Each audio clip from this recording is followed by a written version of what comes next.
Hello friends, मैं प्रियंका आर्य आप सबका आपके अपने चैनल लेट्स स्टार स्टडी में बहुत बहुत स्वागत करती हूँ।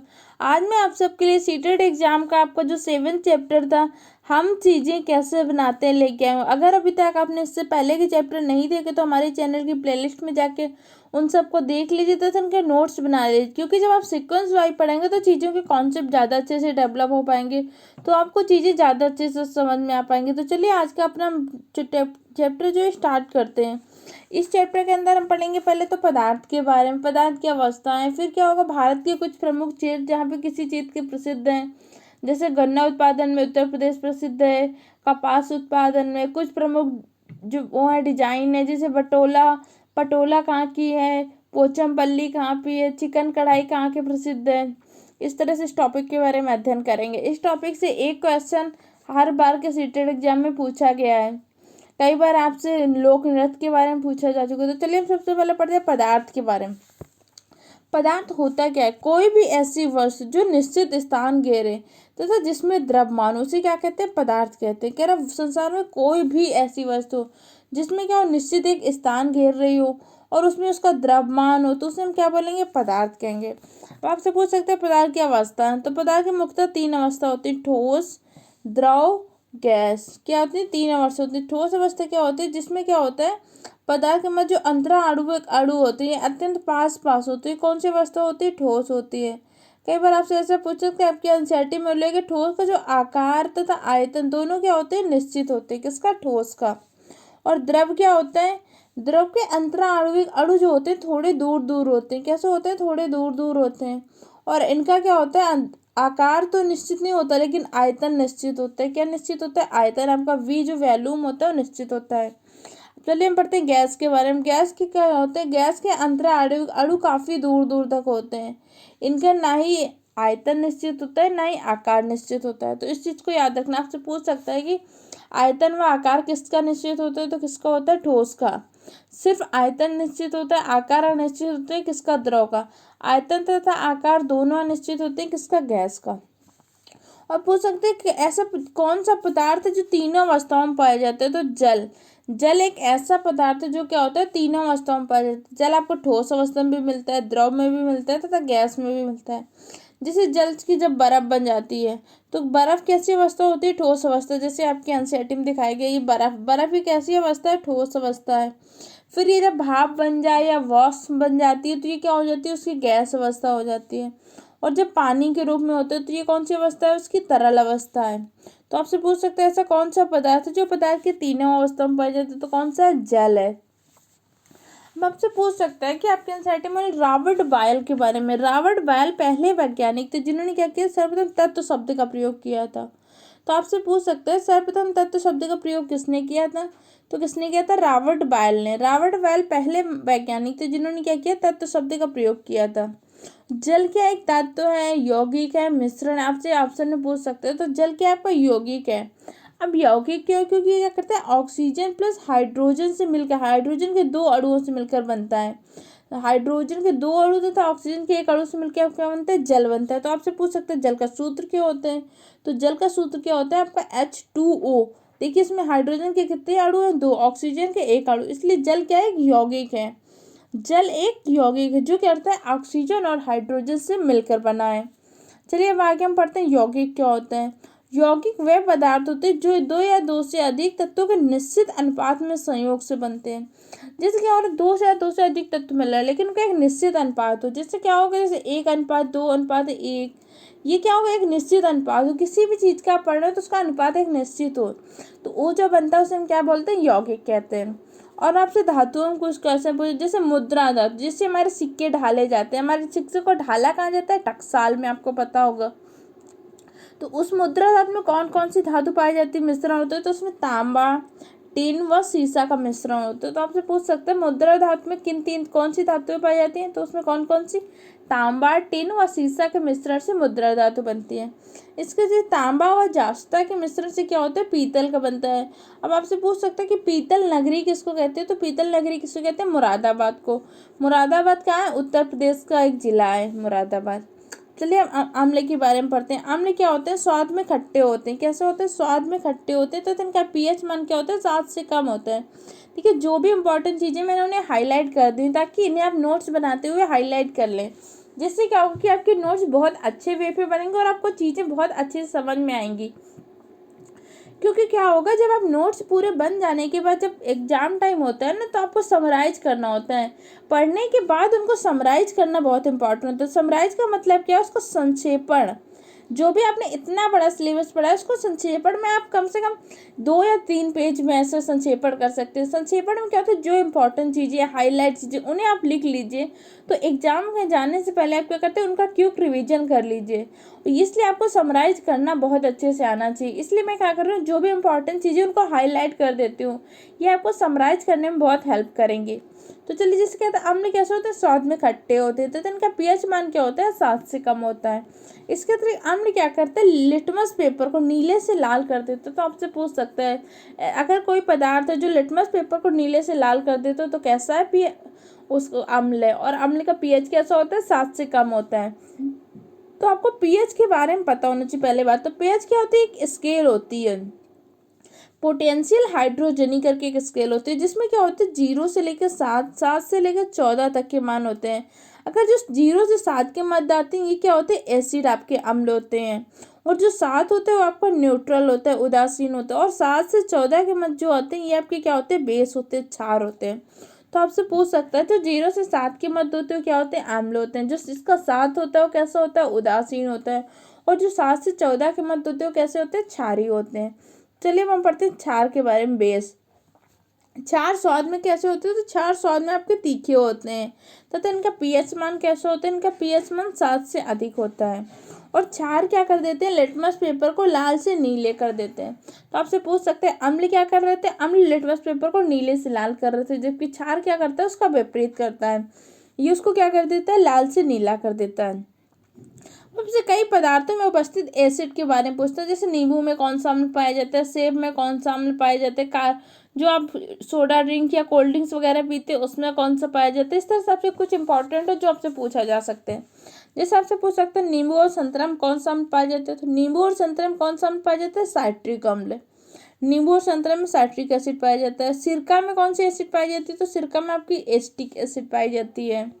इसी तरह से आपसे पूछ सकते हैं, दही में कौन से एसिड पाया जाता है, तो दही में कौन सा होता है, लैक्टिक एसिड। लेकिन आपसे अगर पूछेगा कि जब दूध होता है तो इसमें कौन सी शर्करा होती है, क्योंकि जब दूध होता है तो ये मीठा होता है, और लेकिन दही बनने पर से हल्का खट्टा हो जाता है। तो जब दूध होता है तो उसमें पाई जाती है लैक्टोज शर्करा। कौन सी शर्करा पाई जाती है, लैक्टोज शर्करा।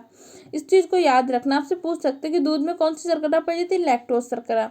अगर कभी आपसे पूछते हैं दूध में कौन सी प्रोटीन पाई जाती है, तो दूध में कौन सी प्रोटीन पाई जाती है, दूध में केसीन प्रोटीन पाई जाती है। कौन सी प्रोटीन पाई जाती है, केसीन प्रोटीन पाई जाती है। आपके दही में लैक्टिक एसिड पाया जाता है। अब कोल्ड ड्रिंक्स में कौन सा एसिड पाया जाता है, कोल्ड ड्रिंक्स में कार्बोनिक एसिड पाया जाता है। और सेब में पूछ सकते हैं, तो सेब में कौन सा एसिड पाया जाता है, सेब में आपके मैलिक एसिड पाया जाता है। तो इन चारों को आपको याद रखना है, कई बार आपसे एग्जाम में पूछे जा चुके हैं। अब हम पढ़ते हैं पदार्थ में परिवर्तन। पदार्थ में मुख्यतः 2 परिवर्तन। पहला क्या होता है, भौतिक परिवर्तन, फिर आपका क्या होता है, रासायनिक परिवर्तन। भौतिक परिवर्तन क्या होता है, भौतिक परिवर्तन वह परिवर्तन होता है पदार्थ में अवस्था परिवर्तन के पश्चात पुनः पहली अवस्था प्राप्त कर ली जाए, तो कौन सा होता है, भौतिक परिवर्तन। लेकिन अवस्था परिवर्तन के पश्चात अगर हम पुनः पहली अवस्था ना प्राप्त कर पाए तो कैसा होता है, रासायनिक परिवर्तन। जैसे मोम का पिघलना, बादल का बनना, पानी का भाप या बर्फ बनना, ये सब आपके क्या है, भौतिक परिवर्तन। क्योंकि क्या, जैसे आप मोम पिघल गई, मोम पिघल जाती है, उसको दोबारा आप उसी रूप में प्राप्त कर सकते हैं मोम को, तो भौतिक परिवर्तन हो गया। बादल का बनना, जैसे क्या होता है, बादल बनते हैं, बारिश होती है, फिर वो बारिश होने के बाद क्या होता है, पानी का फिर वाष्पीकरण से बादल का निर्माण होता है, तो कैसा हो गया, भौतिक परिवर्तन हो गया। पानी का भाप में बनना, पानी जब भाप में बन जाता है, जैसे आपने एक्सपेरिमेंट भी किया होगा कि जैसे ऐसे क्या होता है, भगोना टाइप में ले लीजिए, ठीक है, उसमें ऐसे पानी गर्म होने दीजिए, पानी गर्म हो दीजिए, और यहाँ पे आप कुछ ढक्कन ऐसे बना के रख दीजिए। अब ये ढक्कन में कुछ देर बाद क्या होगा, यहाँ पे भाप जमा हो जाएगी, और कुछ देर बाद जैसे ही ठंडी होगी भाप पुनः पानी में परिवर्तित हो जाएगी। तो क्या हो रहा है, पानी का भाप में परिवर्तित हो रहा है, या उसके बाद बर्फ में परिवर्तित, उसके बाद पुनः क्या हो रहा है, भाप से बर्फ पानी में, और बर्फ से भी पानी में। जैसे आपने देखा था कि जल तीनों अवस्था में रहता है। जैसे बर्फ है, बर्फ क्या होगी, एक समय पश्चात क्या होगी, फिर परावर्तित होकर पानी बन जाएगी। तो ये कैसा परिवर्तन हो गया? भौतिक परिवर्तन हुआ। और अगला क्या होता है? रासायनिक परिवर्तन। रासायनिक परिवर्तन क्या होता है कि उसमें पुनः उसी स्थिति को हम प्राप्त नहीं कर सकते। जैसे क्या होता है? मोमबत्ती का जलना, मोमबत्ती जल जाएगी तो इसके बाद पुनः मोमबत्ती बना पाएंगे? नहीं बना पाएंगे। दही का जमना, दूध से अगर दही बन गया तो आप अगर पुनः कोशिश करेंगे कि दही से दूध बना ले, बनेगा? नहीं बनेगा। लोहे पर जंग लगना, लोहे पर जंग लगने के बाद क्या पुनः उसको वही कर लेते? नहीं कर पाते। ये सब क्या होते हैं? आपके रासायनिक परिवर्तन होते हैं। हम पढ़ते हैं कृषि। आपके इसी टॉपिक में कृषि के बारे में, जैसे झूम खेती के बारे में स्पेशली आपके एनसीईआरटी में दर्शाया गया है।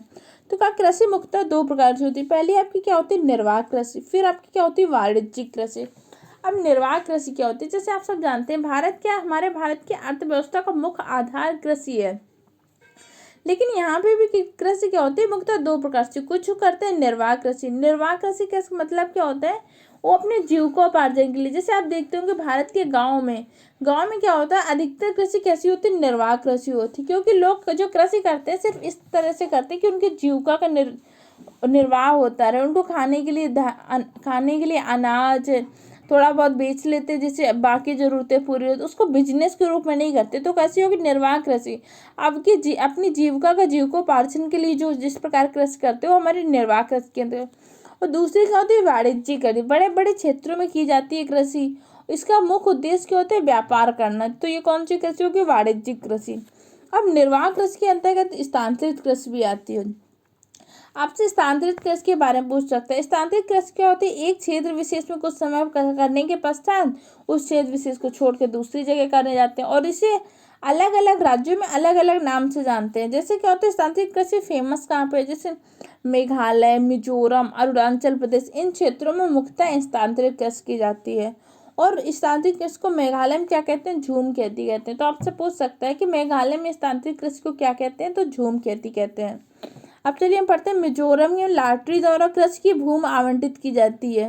ये आपसे पूछ सकता है कि लॉटरी द्वारा कृषि की भूमि कहाँ आवंटित की जाती है? तो कहाँ पे की जाती है? मिजोरम में। ये आपके एनसीईआरटी में उल्लेख भी है कि मिजोरम में खेत की लॉटरी होती है। अब उन्होंने बताया, जैसे आपने एक आपके बुक में दिया हुआ है कि जंगल के बारे में, एनसीईआरटी की बुक में जंगल बचाओ में कहानी सूरमणि की दी हुई है। सूरमणि एक लड़की है जिसने आदिवासी लड़की जिसने जंगल बचाओ आंदोलन किया था। तो इसके बारे में आपका दिया। उन्होंने फिर बताया कि मिजोरम में क्या होती है? खेतों की लॉटरी होती है। जैसे ये देखिए, उसने इसमें एक इमेज भी लगी हुई जो आपके एनसीईआरटी में दी है। टन टन टन स्कूल के छूटने की घंटी बजते लामटे या डिंगा डिंगमा ने अपने बस्ते उठाए, बच्चों के नाम दिए हैं, और चल दिए घर की ओर। बीच में सभी ने झरने से पानी पिया, वहीं पर रखे बांस के बने कप में। तो आपसे ऐसे भी पूछ सकते हैं कि बांस के कप कहाँ बनाए जाते हैं? तो बांस के कप कहाँ प्राप्त होते हैं? मिजोरम में, क्योंकि आप मिजोरम के बारे में पढ़ रहे हैं। और सभी बच्चे वहीं पर सभी बच्चे ने उनके साइमा सर में गांव पहुंचते ही जल्दी में आज शाम को गांव में सभा बैठने वाली। उन्होंने कहा कि सारे बच्चे ही सिर्फ जल्दी नहीं, बल्कि वहाँ के जो टीचर है उसके वो भी बहुत जल्दी में आज गांव पहुंचने वाले। क्यों? क्योंकि वहाँ पे क्या हो रही है? एक सभा होने वाली है। और ये सभा क्यों होने वाली है? इस साल किस परिवार को खेती की जमीन की कितनी मिलेगी, इसकी लॉटरी निकलने वाली। तो आपको समझ में आया कि मिजोरम में खेती कैसे मिलती है? लॉटरी द्वारा मिलती है। क्योंकि यहाँ पे क्या होता है? जमीन को साझा मानकर सब लोगों को बारी बारी से उस जमीन पर खेती करने का मौका मिलता है। बांस के एक सुंदर बर्तन को हिलाकर उसमें एक पर्ची निकाली गई। वाह, साइमा सर के परिवार का नंबर पहले आया, वे बोले। तो नंबर किसका है? साइमा सर का। तो आपसे यहाँ से 3 क्वेश्चन बनते हैं। पहले आपसे पूछ सकते हैं झारखंड में जंगल बचाओ आंदोलन का नेतृत्व किसने किया था? तो सूरमणि ने किया था। और आपसे पूछ सकते हैं कि मिजोरम में जो स्थानांतरित खेती होती है उसे क्या बोलते हैं? झूम खेती बोलते हैं। और मिजोरम में खेती किस प्रकार दी जाती है? तो लॉटरी द्वारा। और बांस के बर्तन कहाँ मिलते हैं? तो कहाँ पे मिलते हैं? मिजोरम में। तो ये पॉइंट आपको याद रखने हैं। उन्होंने कहा कि यह मेरे लिए खुशी की बात है, मगर इस साल का ज़्यादा जमीन नहीं ले पाएंगे, क्योंकि पिछली बार मैंने ज़्यादा जमीन ली थी और मैं अपनी जिम्मेदारी पूरी नहीं कर पाया था। वहाँ पे क्या होता है? जंगल को सबको साझा मानते हैं और सब एक दूसरे से हेल्प करके। उन्होंने कहा कि लॉटरी के द्वारा सबको ज़मीन मिलती है और सब उसमें कृषि करते हैं, लेकिन अगर कोई अपनी जिम्मेदारी से ज़्यादा ले लेता है और उसे पूरी नहीं कर पाता है तो उसे कम मिलती है। ये किसने बोला? साइमा सर ने। चलिए अब हम आगे पढ़ते हैं। इस पॉइंट के आपको 4 पॉइंट मुख्यतः याद रखने। पहला आपको क्या रखना है कि लॉटरी द्वारा खेती कहाँ दी जाती है? तो मिजोरम में दी जाती है। झारखंड में जंगल बचाओ आंदोलन का नेतृत्व किसने किया था? सूरमणि नहीं किया था, ठीक है। और अगला क्या होता है, आपसे पूछ सकता है कि बांस के बर्तन कहाँ प्राप्त होते हैं, तो कहाँ होते हैं, मिजोरम में होते हैं। इन पॉइंट को आपको याद रखना। अब हम पढ़ते हैं उर्वरक क्या होते हैं। उर्वरक को खाद भी कहते हैं। उर्वरक एक प्रकार के रासायनिक पदार्थ जो क्या करते हैं, मृदा में पोषक तत्व को बनाए रखने में सहायक हैं। ये क्या है, मृदा में पोषक तत्व, मृदा की जो उर्वरता उसको बनाए रखने में सहायक होते हैं। अब उर्वरक के अधिक प्रयोग से क्या होता है, मृदा की गुणवत्ता समाप्त है। अगर हम रासायनिक उर्वरकों का अधिक प्रयोग करेंगे तो उसकी क्या होती है, उर्वरता समाप्त हो जाती है। इसलिए क्या करना है कि आपको जैविक उपकरणों का प्रयोग करना है, जैविक उर्वरकों का प्रयोग करना है, जैविक खाद का प्रयोग करना है, जैसे बायोगैस का, बायो खाद का, इन सब का प्रयोग करना है। जैसे आपके एनसीईआरटी में दिया भी गया, देहरी गांव भास्कर भाई की बाड़ी आपके उसमें दिया गया है। इसमें लिखा है हमें दूर से ही नारियल के पेड़ दिख रहे हैं। एक नारियल के पेड़ पे इतने सारे नारियल, हमें लगा वो तो जरूर बाजार से खरीदे महंगे खाद का इस्तेमाल करते होंगे। एक बच्चे ने देखा जाके कि इतने सारे नारियल, तो उसने सोचा कि हमें लगा कि बहुत सारी बाजार से खरीदी हुई महंगी खाद का प्रयोग करते होंगे। बाड़ी में घुसते ही हम हैरान हो गए। पूरी जमीन पर सूखे पत्ते, खरपतवार, जंगली और घास फूस। कुछ पेड़ों की एकाध सूखी शाखा देकर लगा उसमें कीड़ों ने खाया है। बीच बीच में रंग बिरंगे पत्तों वाले पौधे। इसलिए हमने पूछा तो भास्कर भाई ने बताया इन पौधों, क्रोटन, कौन सा पौधा था, क्रोटन था, कि जड़ें बहुत जमीन के अंदर नहीं जाती। जब इनके पत्ते मुरझाने लगते हैं तो जान जाते हैं कि बाड़ी के इस भाग को पानी देने की जरूरत है। जिसे हमने जब आपको पादप चैप्टर पढ़ाया था तो मैंने आपको समझाया था। क्रोटन एक प्रकार का ऐसा पौधा होता है जिसे हम क्या करते हैं, दूसरे फसलों के साथ बो देते हैं, क्योंकि ये बताने में सक्षम होता है कि उसे पानी की आवश्यकता कब है। क्योंकि जब इसकी पत्तियां मुरझाने लगे तो आपको समझ में आ जाता है कि आपको फसल को पानी देना है। तो ये पॉइंट आपसे पूछ सकता है कि ऐसा कौन सा पौधा है जो क्या करता है, स्वयं ये बताने में सक्षम है कि कब उसे पानी की आवश्यकता है या कब फसल को पानी की आवश्यकता है। तो इसीलिए किसान क्या कर देते हैं, क्रोटन पौधा को फसल के साथ ही बो देते हैं। जिससे क्या होता है कि जब मुरझाने लगता है तो किसान समझ जाते हैं कि अब फसल को क्या करना है, पानी की देने की आवश्यकता है। तो आपसे पूछ सकते हैं इसकी जड़ें क्या होती है, बहुत अंदर गहराई तक जाती है कि बहुत कम जाती है। तो इसकी जड़ें क्या होती है, जमीन के अंदर बहुत गहराई तक नहीं जाती। और उन्होंने क्या बताया, फिर आगे पढ़ते हैं कि फैक्ट्री में बनी खाद का इस्तेमाल नहीं करते। उनकी जमीन उपजाऊ बनती है इसकी जड़ों, पत्तों, शाखाओं के सड़ने और केचुओं से। तो मतलब वो कैसी खाद का प्रयोग करते हैं, जैविक खाद का। ध्यान से जमीन को देखा तो केचुए दिखे। जैसे मैंने आपको पढ़ाया था जंतु वाले चैप्टर में, केचुओं को क्या बोला जाता है, किसान का मित्र बोले जाते हैं। केचुए जमीन में छेद बनाते रहते हैं जिससे जमीन पोली हो जाती है और इन केचुओं के मल से जमीन उपजाऊ बन जाती है। फिर प्रवीण ने शहर में रहने वाले अपने चाचा के बारे में बताया। उन्होंने कहा जिसमें गड्ढा खोदा है जिसमें केचुओं को रखा है और रसोई घर का सारा कचरा, सब्जी, फल के छिकले उस गड्ढे में डाल देते। इसे कैसे कैसे कंपोस्ट खाद बोलते हैं। क्या बोलते हैं, कंपोस्ट खाद। और इस गड्ढे से क्या बनती है, खाद बनती है। कचरे का भी अच्छे इस्तेमाल हो जाता है और बाजार की खाद से ज़्यादा अच्छी और सस्ती भी मिल जाती है। इस तरह से आपको क्या बताया गया, इसमें उर्वरकों के बारे में बताया गया, कैसे जैविक उर्वरक के बारे में क्या प्रयोग कर सकते हैं, जिससे क्या होता है फसल की गुणवत्ता भी, आपकी मृदा की गुणवत्ता भी समाप्त नहीं होती। और दूसरा आपको कंपोस्ट खाद के बारे में बताया कि जैसे शहरों में क्या होता है कि आप एक गड्ढा टाइप में बना लेते हैं, किचन का जो भी सामान लिया और दूसरे सामान, सब्जी सब वगैरह के छिलके, उनका अच्छा सा प्रयोग भी हो जाएगा और आपको खाद भी मिल जाएगी। इसके अलावा इस टॉपिक में आपको क्रोटन पौधे के बारे में बताया गया। क्रोटन पौधा क्या होता है, एक प्रकार का पौधा होता है जो स्वयं या बचाने में सक्षम है कि उसे कब जल की आवश्यकता है। चलिए अब इस तरह से आगे हम पढ़ते हैं। उर्वरता को बनाए रखने के लिए और क्या किया जाता है, इसके लिए हम फसल चक्र प्रणाली को भी अपनाया जा सकता है। अब फसल चक्र प्रणाली क्या होती है, इसमें क्या होता है कि एक फसल के पश्चात दूसरे सीक्वेंस की फसल बोते हैं। जैसे क्या होता है, दाल बोते हैं तो दाल के पश्चात कुछ दूसरी फसल बोते हैं, क्योंकि क्या होता है, दलहनी फसलें क्या होती है, नाइट्रोजन स्तरीकरण में सहायक है। अब नाइट्रोजन स्तरीकरण में क्यों सहायक है, क्योंकि इनकी जड़ों में एक बैक्टीरिया पाया जाता है, राइजोबियम बैक्टीरिया पाया जाता है। तो उसमें क्या होता है, पूरी मृदा का नाइट्रोजन स्थिरीकरण हो जाता है, तब इसमें दूसरे अनाज की फसल बो लेते हैं। तो उससे क्या होता है, मृदा को उर्वरकता भी मिल जाती है। जैसे एक बार क्या होता है, गहरी जमीन में जो जड़ें गहरी तक जाती हैं उनको बो देते हैं। तो दूसरी बार क्या होता है, उथली जड़ों वाले बो देते हैं पौधे। एक बार जो बोलते हैं जिन पौधों को ज़्यादा पानी की आवश्यकता है वैसे बो देते हैं। तो दूसरी बात क्या बोलते हैं, कम पानी वालों की आवश्यकता बो देते हैं, क्योंकि पहली बार में क्या होगा, काफ़ी सारी नमी हो गई और दूसरी बात उसी नमी से उस फसलों को ज़्यादा गुणवत्ता मिल जाएगी। इस तरह से क्या करते हैं, फसल चक्र प्रणाली को किसान अपनाते हैं। तो आपसे पूछ सकते हैं उर्वरता को बनाए रखने के हम क्या क्या कर सकते हैं। पहला, हम जैविक खाद का प्रयोग करें, कंपोस्ट खाद का प्रयोग करें, क्रोटन पौधा को भी साथ में बो सकते हैं क्योंकि इससे हमें पता चल जाता है कब इन्हें पानी की आवश्यकता है। फसल चक्रण प्रणाली को अपनाया जा सकता है। अब हम पढ़ते हैं भारत के प्रमुख उत्पादक क्षेत्र फसल, क्योंकि भारत में हर क्षेत्र विशेष किसी विशेष फसल के लिए बहुत फेमस है। जैसे चाय के लिए असम फेमस है, तो चाय का उत्पादन मुख्यतः कहाँ होता है, असम में होता है। ठीक है, जो प्रसिद्ध क्षेत्र है उसके बारे में पढ़ रहे हैं। और कपास उत्पादन का प्रमुख क्षेत्र क्या है, तो कपास उत्पादन का आपका प्रमुख क्षेत्र क्या है, गुजरात है। क्या कपास उत्पादन का प्रमुख क्षेत्र क्या, गुजरात है। और अगला क्या, जूट उत्पादन का प्रमुख क्षेत्र, जूट उत्पादन का प्रमुख क्षेत्र आपका पश्चिम बंगाल। गन्ना उत्पादन का प्रमुख क्षेत्र आपका उत्तर प्रदेश है। और काजू उत्पादन का प्रमुख क्षेत्र आपका क्या है, गोवा है। इस तरह से कई बार आपसे पूछ सकता है कि ये किस क्षेत्र विशेष में किस क्षेत्र का ज़्यादा उत्पादन होता है। जैसे गन्ना उत्पादन में कौन सा राज्य प्रथम स्थान में है, तो कौन सा, उत्तर प्रदेश। काली मिर्च उत्पादन का प्रथम क्षेत्र केरल है। जो प्रमुख क्षेत्र है काली मिर्च का मुख्य उत्पादन का होता है केरल में। और केरल में इसके अतिरिक्त क्या होता है, लौंग, इलायची और भी चीज़ें, इसलिए केरल को क्या कहते हैं, मसालों का बगीचा कहा जाता है। छत्तीसगढ़ को चावल का कटोरा भी कहा जाता है। तो ये आपसे पूछ सकता है कि चावल का कटोरा किस राज्य को कहते हैं, तो किसको कहते हैं, छत्तीसगढ़ को। अब प्रमुख खेल से संबंधित खिलाड़ी, क्योंकि आपके एनसीईआरटी में एक इमेज दिया हुआ है कि तोड़ ली दीवार, इसमें क्या है, एक लड़की क्रिकेटर बनती है, उसके बारे में उल्लेख है। इसलिए आपसे आता है कर्णम मल्लेश्वरी के बारे में आपके एनसीईआरटी में उल्लेख है।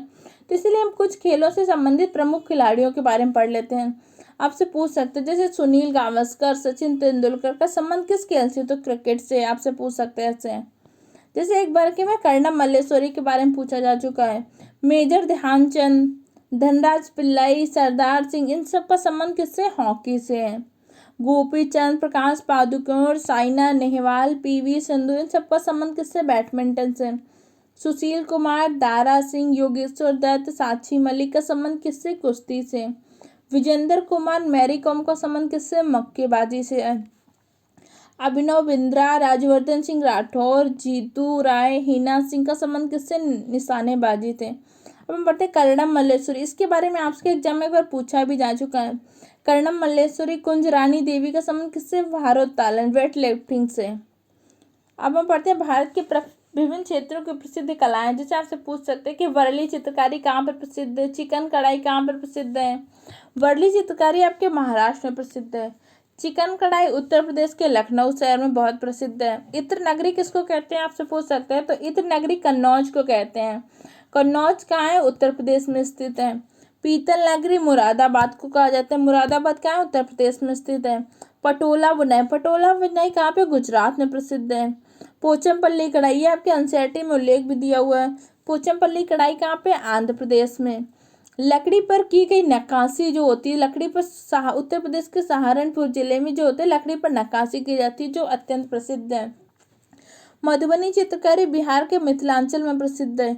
एक बार आपके आंसर से क्वेश्चन पूछा जा चुका है मधुबनी चित्रकारी से कि कहाँ पर प्रसिद्ध है, तो बिहार के मिथिलांचल में। इसमें क्या होता है, चावल का पेस्ट बनाते हैं, उसमें क्या होता है, प्राकृतिक रंगों का प्रयोग करते हैं, जैसे हल्दी है वगैरह सारे जो प्राकृतिक रंग होते हैं चावल के पेस्ट में मिला के इससे पेंटिंग बनाई जाती है। तो कौन सी होती है, मधुबनी चित्रकारी। कहाँ पे अगर पूछ सकते हैं, तो बिहार के मिथिलांचल में प्रसिद्ध है। हम पढ़ते हैं भारत के प्रमुख त्यौहार। जैसे बैसाखी कहाँ मनाया जाता है, पंजाब में। दुर्गा पूजा पश्चिम बंगाल में। रथ यात्रा उड़ीसा में निकाली जाती है। तो आपसे पूछ सकते हैं। अब हम पढ़ते हैं भारत के प्रमुख नृत्य। नृत्य क्या होते हैं, हर दो प्रकार के होते हैं। पहला क्या होता है, लोक नृत्य। दूसरा क्या होता है, शास्त्रीय नृत्य। लोक नृत्य क्या होता है, उस क्षेत्र विशेष में। शास्त्रीय नृत्य एक आपका शास्त्रीय नृत्य होता है। तो हम पढ़ते हैं भारत के कुछ लोक नृत्य के बारे में। जैसे कि आप पूछ सकते हैं जम्मू कश्मीर का लोक नृत्य क्या है, तो राउफ। राउफ कहाँ का लोक नृत्य है, आपके जम्मू कश्मीर का। तो इसको आप ऐसे भी याद सकते हैं, राउफ। बहुत ठंड में अगर आपको कोई डांस करने के लिए बोलेगा तो आप बोलोगे अरे जम्मू कश्मीर, उफ कितनी ठंडी है। तो इसे आप सिर्फ याद करने के लिए सोच लीजिए कि उफ कितना ठंडा है, कैसे डांस करें। तो कहाँ पे, जम्मू कश्मीर का लोक नृत्य कहाँ का है, राउफ। जम्मू कश्मीर का लोक नृत्य क्या है, राउफ है। गरबा, गरबा कहाँ पे, गुजरात का। तमाशा, लावड़ी, ये सब कहाँ पे, महाराष्ट्र के लोक नृत्य हैं। ये आपसे पूछ सकते हैं कि तमाशा कहाँ का है, लावड़ी कहाँ का, तो कहाँ पे, महाराष्ट्र की लोक नृत्य है। आपको ये भी याद रखना है लोक नृत्य की शास्त्रीय नृत्य है। कई बार बच्चे क्या होते हैं, इसमें कंफ्यूज होते हैं, वो पूछ रहा होता है शास्त्रीय नृत्य या लोक नृत्य। और बच्चे कई बार लोक नृत्य की जगह शास्त्रीय नृत्य, शास्त्रीय नृत्य की जगह लोक नृत्य का टिक लगा के आ जाते हैं। इस चीज़ को ध्यान रखना है। पंजाब में क्या होता है, लोक नृत्य भांगड़ा गिद्दा, ये हर बच्चे को याद होगा। भांगड़ा गिद्दा ये कहाँ पे, पंजाब के लोक नृत्य हैं। इसको आप ऐसे भी आ सकते हो कि पंजाब के तो गिद्ध भी भांग पीते हैं। जैसे शाहिद कपूर की एक मूवी आई थी, उसमें दिखाया गया था, तो इस तरह से आप याद कर सकते हो। बिहू, बिहू कहाँ का लोक नृत्य है, असम का लोक नृत्य है। चिराव, चिराव कहाँ का है, मिजोरम का लोक नृत्य। ये आपके एनसीईआरटी में उल्लेख है और बहुत इंपॉर्टेंट, आपको याद रखना है। चिराव कहाँ का है, मिजोरम का लोक नृत्य है। अब हम पढ़ते हैं भारत के प्रमुख शास्त्रीय नृत्य, जैसे भरतनाट्यम, भरतनाट्यम कहाँ का है, तमिलनाडु का शास्त्रीय नृत्य है। कुचिपुड़ी, कुचिपुड़ी आंध्र प्रदेश का शास्त्रीय नृत्य है। कथक उत्तर प्रदेश यूपी का शास्त्रीय नृत्य है। मोहिनीअट्टम केरल का शास्त्रीय नृत्य है। चलिए हम ब्रेल लिपि के बारे में पढ़ लेते हैं, क्योंकि आपके इसी में ब्रेल लिपि का भी उल्लेख है। ब्रेल लिपि का प्रयोग किसके लिए किया जाता है, तो ब्रेल लिपि का प्रयोग उन बालकों के लिए किया जाता है जो नेत्रहीन होते हैं, जो देख नहीं सकते, उनको अध्ययन की सुविधा के लिए ब्रेल लिपि का प्रयोग करते हैं। तो आपसे पूछ सकते हैं ब्रेल लिपि का विकास किसने किया था, तो ब्रेल लिपि का विकास किया था लुईस ब्रेल ने। और ब्रेल लिपि कितने बिंदुओं पर आधारित अगर पूछते हो तो 6 बिंदुओं पर। ये आपको दिखाया गया। देखो ब्रेल लिपि में क्या होता है, नुकीले पर उभरे हुए अक्षर होते हैं, जिसमें क्या होता है, एक सुई नुमा नोक होती है, उससे लिखते हैं डॉट डॉट करके। ब्रेल लिपि का विकास किसने किया था, तो लुईस ब्रेल ने किया था। जिसमें इसमें दिखा रहा है कि ब्रेल लिपि में क्या होता है, 6 बिंदु आधार। और लुईस ब्रेल कहाँ के निवासी था अगर पूछते हो तो लुईस ब्रेल फ्रांस देश के रहने वाले थे। और कैसे करते हैं कि उन्होंने छू कर पढ़ने के बाद ब्रेल लिपि जानी जाती, उन्होंने इसका विकास किया था कि छू कर भी पढ़ सकते, जैसे जैसे पॉइंट बना के लिखते हैं, फिर उसको स्पर्श छू के देखते हैं कैसे लिखा है, उसको छू छू के अभ्यास करते हैं। और ये उन्हीं के नाम पर ब्रेल लिपि से जाना गया। तो कितने बिंदुओं पर आधारित अगर आपसे पूछता है तो ब्रेल लिपि कितने, 6 बिंदुओं पर आधारित, इस चीज़ को ध्यान रखना है। और आजकल क्या करना है, पढ़ना लिखना आसान हो गया, क्योंकि अब ब्रेल लिपि कंप्यूटर के द्वारा भी लिखी जा सकती है। चलिए इस तरह से आज हमने आपका ये टॉपिक कंप्लीट किया। इस तरह से अब आपके ईवीएस का सिर्फ एक टॉपिक बचा है, पर्यावरण और पारिस्थितिकी, उसको हम अगली सीरीज में लाके कंप्लीट कर देंगे। इस तरह से आपके ईवीएस के 15 नंबर के जो थ्योरी के क्वेश्चन पूछे जाते हैं वो चैप्टर कंप्लीट हो जाएंगे इस तरह। और हमारे चैनल में सीडीपी की भी क्लासेस चल रही हैं, तथा हिंदी पेडोलॉजी भी क्लासें आपको पता है कंप्लीट हो चुकी हैं, और मैथ पेडोलॉजी भी क्लासेस चल रही हैं। और बहुत ज़्यादा हम ईवीएस पेडोलॉजी की भी क्लास स्टार्ट करने वाले हैं, तथा इंग्लिश पेडोलॉजी तथा हिंदी ग्रामर, इंग्लिश ग्रामर, इन सब की भी क्लासेज स्टार्ट होने वाली हैं। तो इस तरह से आप हमारे चैनल के साथ रेगुलरली जुड़े रहिए, तथा उनके नोट्स बना के रिविजन जरूर करते रहिए। क्योंकि मैं क्या करूँ, आपको इस तरह हर चीज़ को हाईलाइट भी कर रही हूँ, तो क्या होगा, लास्ट टाइम आपको समराइज करने में बिल्कुल भी दिक्कत ना हो। और इस तरह से आप रेगुलरली रिवीजन करते रहे, नोट्स जरूर बनाते रहिए, क्योंकि जब आप एक बार लिखते हैं तो आपको चीज़ें ज़्यादा अच्छे से याद हो जाती हैं। इसलिए नोट्स जरूर बनाएं तथा अपना रेगुलरली रिवीजन भी करते रहें, क्योंकि एग्जाम टाइम पे अगर आप रेगुलरली रिवीजन नहीं करते तो आपको चीज़ें काफ़ी ज़्यादा हो जाएगा रिवीजन करने की। इसलिए रेगुलरली अगर रिवीजन करते रहेंगे तो एग्जाम टाइम में सिर्फ एक बार आप रिवाइज करके बहुत अच्छा स्कोर कर पाएंगे। अगर ये वीडियो सीरीज आपको हेल्पफुल लग रही तो हमारे चैनल को सब्सक्राइब करें तथा वीडियो को लाइक करें तथा अपने दूसरे फ्रेंड के साथ भी शेयर करें। Okay friend, thank you for the watching the video.